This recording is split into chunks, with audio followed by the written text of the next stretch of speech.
G'day, Tragic here, and it is way early in the morning and I can't sleep. I suffer from insomnia, so I'm going to make another video. It's going to be a little differently. See this? Warhammer Invasion. What? Warhammer Invasion? Yes, I got sent the wrong pack by Booked Repository. It's an online store that I use. I like them because they got no shipping charges. So they're sending me the new pack out, but this should be the like another set review. But woohoo! It's Warhammer, which I don't play. It's the only pack I own, so I can't. So I'm going to do something a bit different. I'm going to talk about how to use custom scenarios. Now I've printed out. Let's try and get some of the reflection off. Hang on for a sec.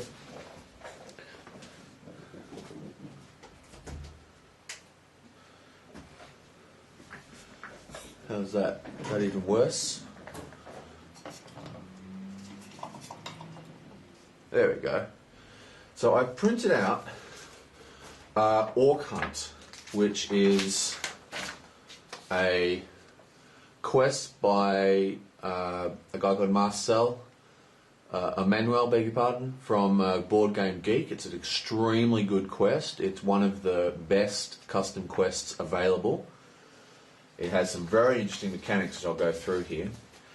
And it, yeah, so I've just printed these out. I just printed on normal paper, just normal paper in colour. Okay? I print this at my local library, which charges 20 cents for a colour sheet of paper. So this whole quest cost me 2, 4, 6, 8, $1, 20. So it cost me $1.60. Not bad for a quest when you think about it. So that's what I'm going to do. But first, I just want to show off, as I do in the beginning of my videos, Infiltration, new game. Awesome, by the way. This game is really fun. Unfortunately, it shines with 6 people. And so unless you're playing with 6, it can be a little bit down. I mean, it's a great game, but the more people you have, the better, because it relies on pushing your luck between players, and all the players take their turns at once. So the more people taking their turn at once, the more table talk between the players, the more chance of things going wrong. It's just better with more people, but excellent game. And oh yeah, I'll probably do a video on this one, Mage Knight, because it has solo play.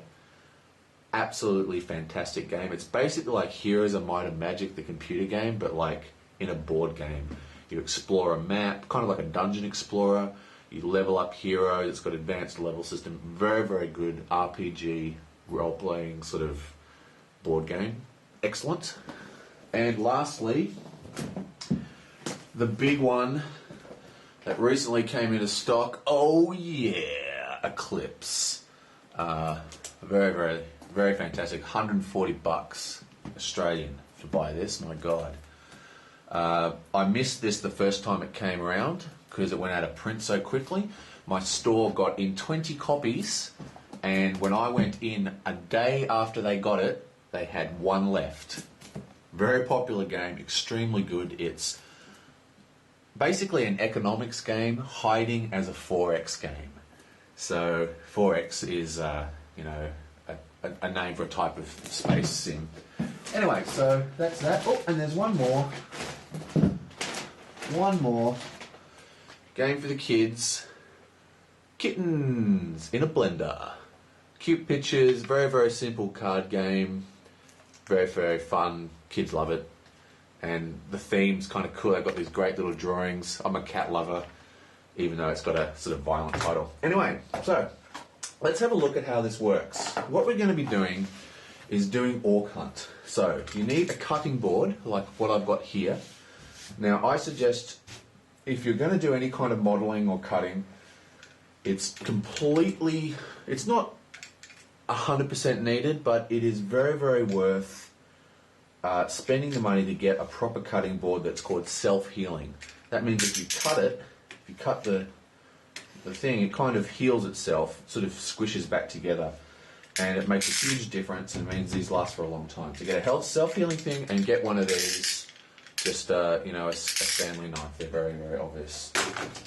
Okay, so what else do we need? Well, as you know, I'm a bit of a Lord of the Rings fan, so I actually own 3 copies of Core. So I have billions of cards which I don't need.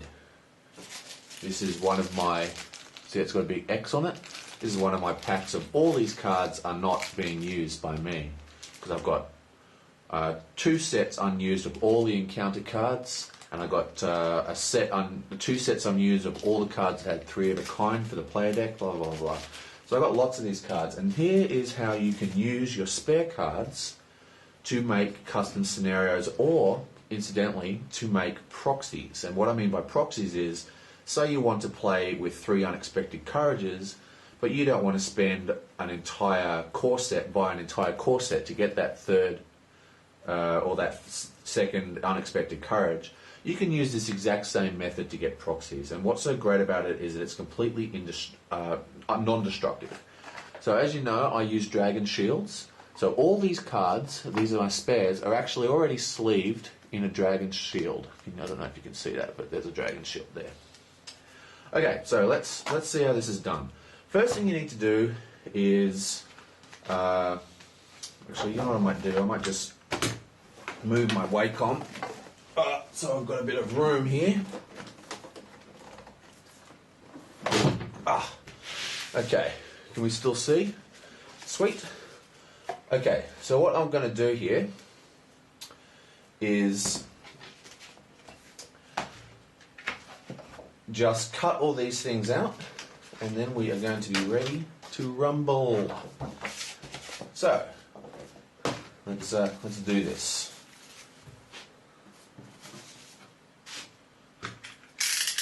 I need a ruler. I really should have a metal ruler, which I can't find. Metal ruler, there it is. No, that's not it. Metal rulers are better because you can't actually cut them with this. And there we go. So let's get started. I'll try and zoom in a bit so you can see what's going on better. And also I can keep my ugly mug out of the limelight, I hope. Okay, I'm back. Why am I back, you say? The magic of the internet? Well, I had to print these out again because this is the old printout. The cards were small, too small, so I had to print them out again. I think I've got them the right size now. Still, 20 cents a sheet, so it's only cost me $2 or something for this entire set. But when you're printing out from Manuel's single sheets, make sure the actual image is kind of larger than a page. So if you're printing on A4 page, make sure you set the image to not scale, right? So don't put any scaling, and set your printer so it doesn't print any margins, right? I printed from Photoshop, and when I did that, it actually says, oh, this isn't going to fit on an A4 page. Just press OK, because it's just going to not print the open stuff. So it was a little bit tricky to get this to print, but I hopefully have got it all worked out now. So, right, let's get to the fun bit. Let's just cut this guy out. So we've got our Stanley knife thing, and okay, let's get to it. Okay, so that's done. We have cut out the first card. Let's see how well it fits. So this is just a normal Lord of the Rings card that is sleeved in a dragon shield. Okay, I'm just going to take the cutout card and just slide it directly, if I can show you that, just slide it, oh it's too hard to show you, but I'm just going to slide it in the front. So it's just going in the front of the plastic sheeting, like so. Boom. Perfect. And there you go.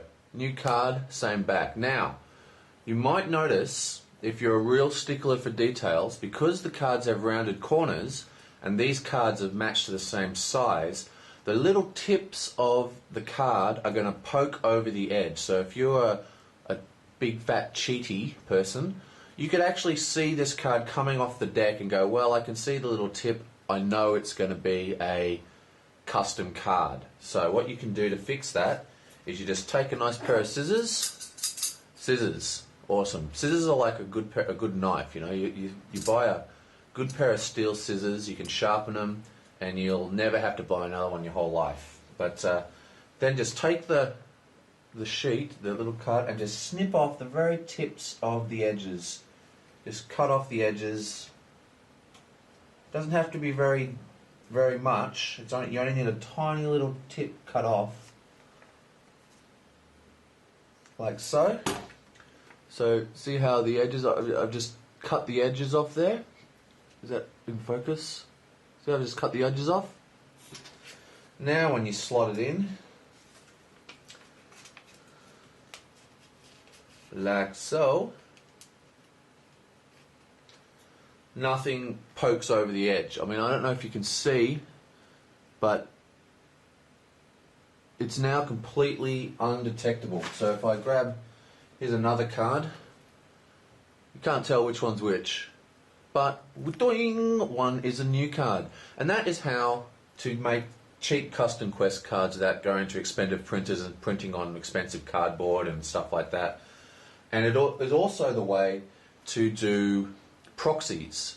Now, you don't have to print full color proxies. You can, you know, I know people who write proxies, they just get a piece of cardboard like that and they write, you know, unexpected courage in it, and they just like slot it in like that, and it's suddenly an unexpected courage. But, you know, you can make fancy proxies if you wish, and that saves you from having to buy a whole core set if that's, because a lot of people have a problem with that, but get upset that they can't play more powerful decks. So there you go, how to make a proxy and how to do a custom set. So I'm just going to finish doing this. I'm going to make up my set and be ready to go. One thing though is, because I have so many of these cards, I can keep these cards as in this format, you know, like I only print out the quests that I really like. And I'll probably never unsleeve this. But as you saw, it's an indestructive process. You can just pull it out and push it back in.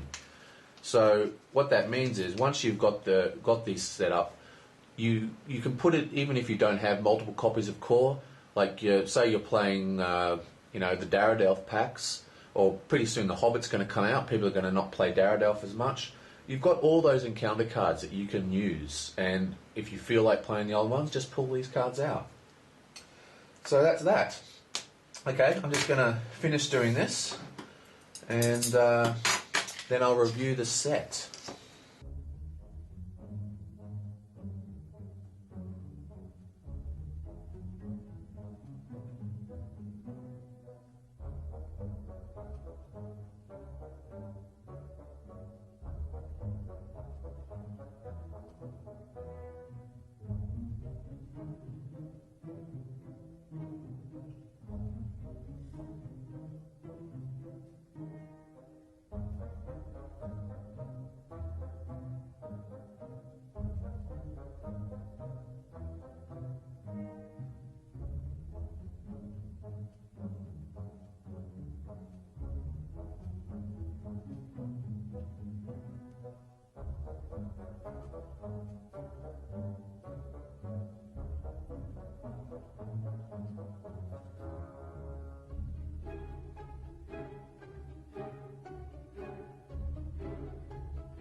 Okay, so that's it. Here's the quest completely organised. As you can see, it's quite a large quest, and this hasn't even got the extended cards in from the other sets. Now, when I do the quest review, you'll see why. It actually runs an 80 card encounter deck, and while that seems ginormous, it actually is perfectly designed. Well, perfectly designed, but it's well designed. So yeah, so as you can see, you've got now what happens is a lot of custom quests nowadays they're actually self-contained, as in they don't use other counter sets, and that way you don't have to worry about having these same backs. But as you've seen, this method is perfect. It makes a completely undetectable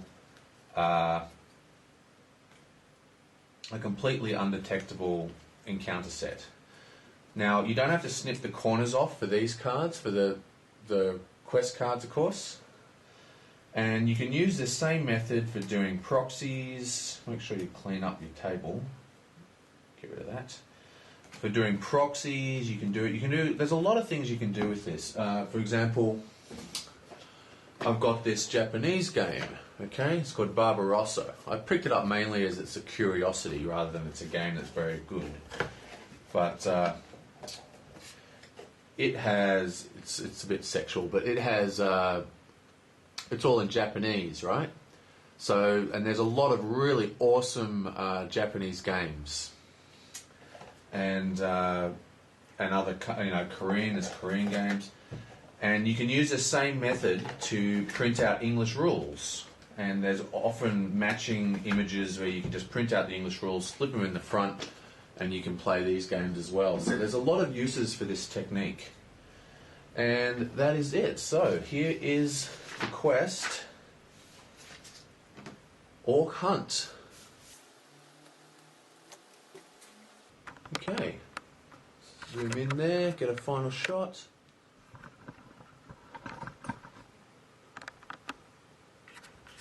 ORC HUNT, the quest. Okay, so anyway, that's how to make up a custom set. Now remember, if you're a solo player, you're probably not playing with Dolgore anyway, so you've got all those cards. So, and because it's undestructive, you can just slide these cards out at any time. You can use your old sets. I mean, if you are a multiple core set buyer like me, like I have 3 copies of core, you're going to have, I have like another 3 packets of this, just full of cards I'm not using. And that's just encounter set cards. So I can set up a bunch of quests like this. So yeah, ORC HUNT. See my set review, which is coming shortly. Oh, by the way, if you're one, yeah, that's it.